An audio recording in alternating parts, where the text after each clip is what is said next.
तो हेलो नमस्कार दोस्तों। जैसा कि आपने थंबनेल में देख लिया होगा कि मैं आज आपको क्या बताने वाला हूं। अगर अपने लोन को आप रिस्ट्रक्चर कराने जा रहे हैं बड़ी तेज़ी में, तो पहले फ़ायदे और नुकसान को जान लीजिए। इसके क्या एडवांटेज है और क्या इसके डिसएडवांटेज है, इसके जाने बिना आप लोन रिस्ट्रक्चर ना कराइए। इसमें आपका बहुत ज़्यादा नुकसान हो सकता है। तो दोस्तों, आज की वीडियो में आपको कंप्लीट जानकारी दूंगा। इस जानकारी को देखने के बाद आपके मन में जितने भी डाउट हैं रिस्ट्रक्चर को लेकर सारे क्लियर हो जाएंगे। तो दोस्तों, वीडियो को पूरा कंप्लीट देखिएगा। आज की वीडियो में आपको कंप्लीट डिटेल में बताने वाला हूं। तो चलिए वीडियो को स्टार्ट करते हैं। और दोस्तों, मैं आपसे हमेशा कहता हूं, वीडियो को लाइक कीजिए। आपके लाइक से बड़ा ही मोटिवेशन मिलता है और हम आपके लिए ऐसे ही ढूंढ के अंदर से डिटेल ला के आपको देते रहते हैं। ये डिटेल आपको पूरे यूट्यूब में कोई नहीं बताएगा। तो दोस्तों, वीडियो को अभी से लाइक कर दीजिए, चैनल को सब्सक्राइब कर दीजिए। चलिए वीडियो को स्टार्ट करते हैं। देखिए दोस्तों, पहले मैं आपको बताने वाला हूँ कि इसके फ़ायदे क्या हैं, इसके एडवांटेज क्या हैं। तो देखिए दोस्तों, अगर आप अपने लोन को आप रिस्ट्रक्चर करवाते हैं तो देखिए में आपका जो पहला फ़ायदा होता है वो बहुत बड़ा फ़ायदा होता है। इसमें फ़ायदा ये होता है कि आपका जो लोन है, अगर जैसे कि आपको मालूम होगी, अगर आप अपने किसी भी ईएमआई को 3 महीने अगर पेमेंट नहीं करते हैं तो आपका जो अकाउंट है, जो आपका लोन अकाउंट है, वो आपका एनपीए में ट्रांसफ़र हो जाता है। तो दोस्तों, इसमें एक बहुत बड़ा फ़ायदा ये होता है कि अगर आप अपना लोन का रिस्ट्रक्चर लेते हैं तो आपका जो एक लोन अकाउंट है वो आपका डिफ़ॉल्ट नहीं होता है। मींस आपके सिविल में कोई भी आपको समस्या नहीं होती है। ठीक है, तो मतलब आपके कुल मिला के आपको उसमें आपका अकाउंट लोन डिफ़ॉल्ट नहीं होता है। ये बहुत बड़ा बेनिफिट होता है अगर आप लोन को रिस्ट्रक्चर करवा लेते हैं। तो सेकंड जो बहुत बड़ा फ़ायदा यहाँ पर ये आने वाला है कि आपको रीपेमेंट रिलैक्सेशन मिल जाता है। मतलब आपको जो पेमेंट जो आप अपनी ईएमआई को पेमेंट करते हैं, इसमें आपको रिलैक्स मिल जाता है। इसका मीन्स ये होता है कि आपको जो भी बैंक या आपकी जो फाइनेंस कंपनी है, जो आपकी एनबीएफसी जो फाइनेंस कंपनी है, वो या तो आपको 3 मंथ या 6 मंथ या 12 मंथ का आपको मोरेटोरियम दे देगी, जिसमें अपनी ईएमआई को आपको पेमेंट नहीं करनी पड़ती है, या फिर आपके जो लोन की जो ईएमआई है उसको कम कर देगी। ठीक है, और उसकी जो ड्यूरेशन है उसको बढ़ा देगी। तो दोस्तों, यहाँ पर आपको एक रिलैक्स मिलता है, और रिलैक्स मिलता है या तो आपको मोरेटोरियम मिलेगा या फिर आपकी ईएमआई को वो लोग कम कर देंगे और आपको जो अपनी जो ईएमआई है वो कम आप आराम से पेमेंट कर सकते हैं। ठीक है, तो ये सेकंड जो बड़ा आता है बेनिफिट। जो थर्ड बेनिफिट आता है वो बहुत ही ज़्यादा इंपॉर्टेंट है। यहाँ पर दोस्तों देखिए, यहाँ पर आपको लेस फाइनेंशियल स्ट्रेस होता है। इसका मीन्स ये होता है कि आपको अपने माइंड में आपको स्ट्रेस नहीं होता या फिर आपको टेंशन नहीं होती अपने पैसे को लेके। तो ये बहुत बड़ा एडवांटेज होता है। ये सभी लोग मानेंगे कि ये एक बहुत बड़ा फ़ायदा होता है। अगर आपको मोरेटोरियम मिल जाता है तो आपको फ़िलहाल के लिए, अगर आपके जॉब लॉस हो गई है या अगर आपका कोई भी बिजनेस आपका इम्पैक्ट हुआ है, तो आपको फाइनेंशियली आपको स्ट्रेस नहीं होगा। अब नंबर 4 पर आते हैं। यहाँ बहुत ही बड़ा ये एडवांटेज है, आपको किसी भी रिकवरी कॉल्स, आपको कोई भी एजेंट आपको कॉल नहीं करता है। इसका मीन्स नो रिकवरी कॉल्स।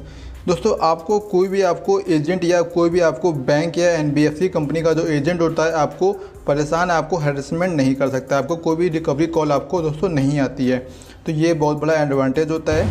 अब दोस्तों, हम लोग बात करते हैं डिसएडवांटेज के बारे में। तो देखिए, पहला जो आपका जो डिसएडवांटेज है, जो आपका नुकसान है, वो दोस्तों आपका सिविल में आता है। सिविल में आपका नेगेटिव इफेक्ट पड़ता है। जैसे कि एग्जांपल मैं आपको लेकर चल रहा हूँ होम लोन। जैसे अगर आपने कभी किसी बैंक से आपने होम लोन लिया हुआ है, तो जब कभी आप सिविल में कभी आप देखेंगे तो आपका जो सिविल में जो आपका स्टेटमेंट आता है उसमें आपके होम लोन के आगे आपका स्ट्रक्चर्ड लिख के आता है। मतलब अगर आपने लोन को अपने रिस्ट्रक्चर कराया है, ठीक है, तो आपके होम लोन के आगे दोस्तों आपको स्ट्रक्चर्ड लिख के आता है। इसका नुकसान ये होता है, जैसे कि अगर आपने किसी और बैंक में या किसी और कंपनी में अगर आप पर्सनल लोन लेने जाते हैं, तो वहाँ पर जब आपका सिविल आपका निकाला जाता है, तो वहाँ पर आपका जो सिविल में आपको होम लोन अगर आपका स्ट्रक्चर्ड आपका दिखाएगा, तो आपको दोस्तों आपको जो लोन का जो अमाउंट है वो आपको कम मिल सकता है। इसका मीन्स ये होता है कि आप किसी परेशानी के चक्कर में अपनी ईएमआई को आपने कम कराया होगा, आप लोन को अपने स्ट्रक्चर्ड कराया था। तो अगर आपको यहाँ पर थोड़ा सा आपको डिसएडवांटेज मिल सकता है कि आपको थोड़ा सा पैसे कम मिल सकते हैं पर्सनल लोन के लिए। ठीक है, आप समझ गए होंगे मैं आपको जो बताना चाहता हूँ। अब सेकेंड यहाँ पर आते हैं। यहाँ पर आपका आता है हाई रेट ऑफ इंटरेस्ट। दोस्तों, यहाँ पर आपको अगर आपका लोन बैंक रिस्ट्रक्चर करती है, तो आपका यहाँ पर आपका जो रेट ऑफ इंटरेस्ट है आपका दोस्तों का थोड़ा सा बढ़ जाता है। जैसे कि मैं अगर आपको फिर से यहाँ पर मैं होम लोन का एग्जांपल लेके चलता हूँ। जैसे कि आपका अभी तक होम लोन 7% चल रहा था, तो अब आपका एग्जांपल आपका जो लोन है 7.20%, 7.5% भी हो सकता है। इतना आपका रेट ऑफ इंटरेस्ट इतना बढ़ सकता है। तो आप दिमाग लगा सकते हैं कि 0.1 का अगर इंटरेस्ट बढ़ता है तो आपका ईएमआई आपको कितनी आपको देनी पड़ सकती है, और आपका टोटल आपका जो ब्याज है इंटरेस्ट आपको कितना पे करना पड़ सकता है। तो आप सोच सकते हैं। अब नंबर 3 पर आते हैं। जैसे आपको जो नंबर 3 है, यहाँ पर क्या होता है, जैसे कि आपका जो आपको इंटरेस्ट देना पड़ता है वो आपका कंपाउंडिंग होता है। मतलब आपके इंटरेस्ट पे आपको कंपाउंडिंग इंटरेस्ट आपको देना पड़ सकता है। जैसे कि अगर मान लीजिए एग्जांपल, अगर आपने 3 महीने का अगर आपने मोरेटोरियम में लिया है, तो जैसे कि आपको मालूम हो कि मोरेटोरियम लेने से क्या होता है कि हमारा जो इंटरेस्ट होता है, हमारा जो ब्याज होता है दोस्तों, वो आपको देना पड़ता ही है। आपकी खाली जो होता है प्रिंसिपल आपका वहाँ पर खाली आपको प्रिंसिपल में आपको कोई भी आपको अमाउंट देना पड़ता है, बट आपको इंटरेस्ट आपको कंटिन्यू आपको पेमेंट करनी पड़ती है।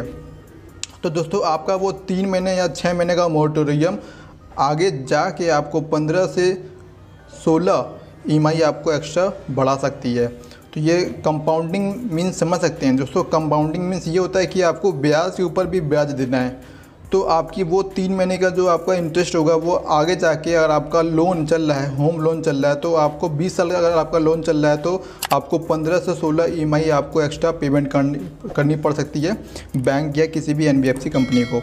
तो आप सोच सकते हैं कि आपका कंपाउंडिंग इंटरेस्ट कितना लंबा आपको एक तरह का ये नेगेटिव इम्पैक्ट पड़ता है। बट दोस्तों अगर आपको अभी मोरेटोरियम लेना भी, अगर आपको इसमें जॉब लॉस हो गई है, मैं आपको एक मतलब पूरा चीज़ बता रहा हूँ, बाकायदा आपको एक्सप्लेन कर रहा हूँ। ये दोस्तों मेरा काम है भाई लोग, ये मेरा काम है आपको बताना, डिटेल में बताना। अब आते हैं नंबर 4 पर।